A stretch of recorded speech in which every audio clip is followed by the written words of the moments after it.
বাংলাদেশ শিক্ষা প্রতিষ্ঠান কর্মচারী জাতীয় ঐক্য পরিষদ কর্তৃক আজকে 10-11-2025 আমরা বাংলাদেশ শিক্ষা প্রতিষ্ঠান কর্মচারী জাতীয় ঐক্য পরিষদের পক্ষ থেকে এর তীব্র নিন্দা জানাই এবং আগামী ঈদের পূর্বেই কর্মচারীদের শতভাগ উৎসব ভাতা প্রদানের জন্য সরকারের প্রতি দাবি জানাই। প্রিয় সাংবাদিক বন্ধুগণ, আপনারা জানেন শিক্ষা প্রতিষ্ঠানের গভর্নিং বডি ও ম্যানেজিং কমিটিতে একজন কর্মচারী প্রতিনিধি রাখার বিধান রেখে শিক্ষা মন্ত্রণালয় কর্মচারী চাকরি বিধি 2012 বোর্ড ও জাতীয় বিশ্ববিদ্যালয় তা বাস্তবায়ন করেনি, যা অত্যন্ত দুঃখজনক। আমরা অবিলম্বে কর্মচারীদের চাকরি বিধি 2012 এর মোতাবেক গভর্নিং বডি এবং ম্যানেজিং কমিটিতে কর্মচারীদের একজন প্রতিনিধি অন্তর্ভুক্ত করার জোর দাবি জানাচ্ছি। প্রিয় সাংবাদিক বন্ধুরা, বেসরকারি শিক্ষক কর্মচারী অবসর বোর্ড ও কল্যাণ ট্রাস্ট তহবিলে জাতীয় বাজেট থেকে সহায়ক অঙ্কের অর্থ সিড মানি হিসেবে প্রদান সহ অবসর বোর্ড ও কল্যাণ ট্রাস্টের নীতিমালা ও গঠন প্রক্রিয়া সংস্কার করে সরকারি কর্মচারীদের ন্যায় পূর্ণাঙ্গ পেনশন ব্যবস্থা করতে হবে এবং শিক্ষক ও কর্মচারীদের উপর অনাবশ্যক চাঁদা আদায়ের নীতিমালা আমরা সমর্থন করি না। প্রিয় সাংবাদিক বন্ধুরা, শিক্ষা প্রতিষ্ঠানের নৈশ প্রহরীগণ ও নিরাপত্তা কর্মী এক অমানবিক জীবন যাপন করে। তারা সাপ্তাহিক ছুটি পায় না, ঈদ পার্বণ পূজা ও কোনো ধর্মীয় আচার অনুষ্ঠানেও ছুটি পায় না, এমনকি কোনো ছুটি ভাতা বা অতিরিক্ত কোনো ভাতাও তারা পায় না, যা আন্তর্জাতিক শ্রম আইন পরিপন্থী। আমরা প্রতি শিক্ষা প্রতিষ্ঠানে 2 জন নৈশ প্রহরী ও নিরাপত্তা কর্মী নিয়োগদানের জন্য দাবি জানাচ্ছি।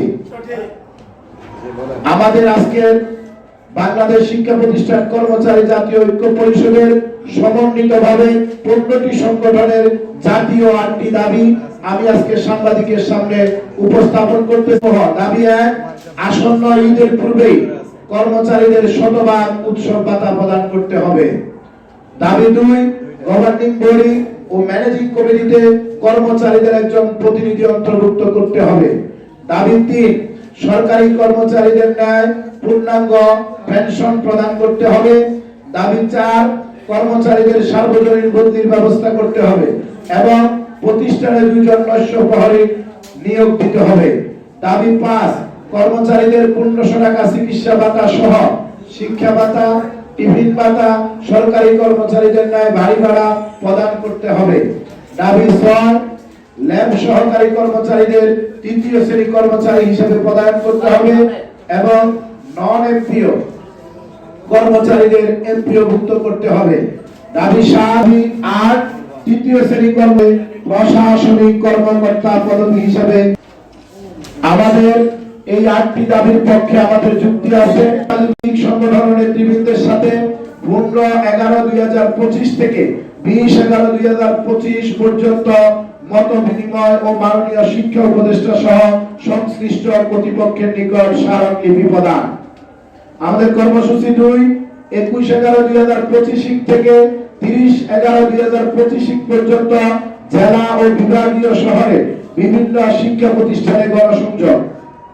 দাবি 3, ডিসেম্বরের প্রথম সপ্তাহে পরিষদের জাতীয় প্রতিনিধি সভা এবং জাতীয় প্রতিনিধি সভায় আন্দোলনের কর্মসূচি প্রণয়ন ও মহাসমাবেশের তারিখ নির্ধারণ। প্রিয় সাংবাদিক বন্ধুরা, আজকের সংবাদ সম্মেলনে উপস্থিত আছেন আব্দুল বাসেত সহসভাপতি, মোহাম্মদ শামসুল ইসলাম শফিক যুগ্ম মহাসচিব, স্মার্ট শিক্ষা প্রতিষ্ঠান কর্মচারী ফেডারেশন সম্পাদক, বাংলাদেশ বেসরকারি শিক্ষা প্রতিষ্ঠান 3য় শ্রেণী কর্মচারী পরিষদ, মোহাম্মদ আনোয়ার হোসেন সভাপতি, মোহাম্মদ জাফর আলী মহাসচিব, বাংলাদেশ বেসরকারি শিক্ষা প্রতিষ্ঠান 3য় শ্রেণী কর্মচারী পরিষদ, মোহাম্মদ শাহজাহান খান সভাপতি, মোহাম্মদ খুরশেদ আলম মহাসচিব, বেসরকারি শিক্ষা প্রতিষ্ঠান কর্মচারী ফেডারেশন, মোহাম্মদ সিদ্দিকুর রহমান সভাপতি, এবি সিদ্দিক জুয়েল মহাসচিব, স্বাধীনতা শিক্ষা প্রতিষ্ঠান কর্মচারী ফেডারেশন, মোহাম্মদ রাসেল মন্ডল সভাপতি, মাহবুব আলম মহাসচিব।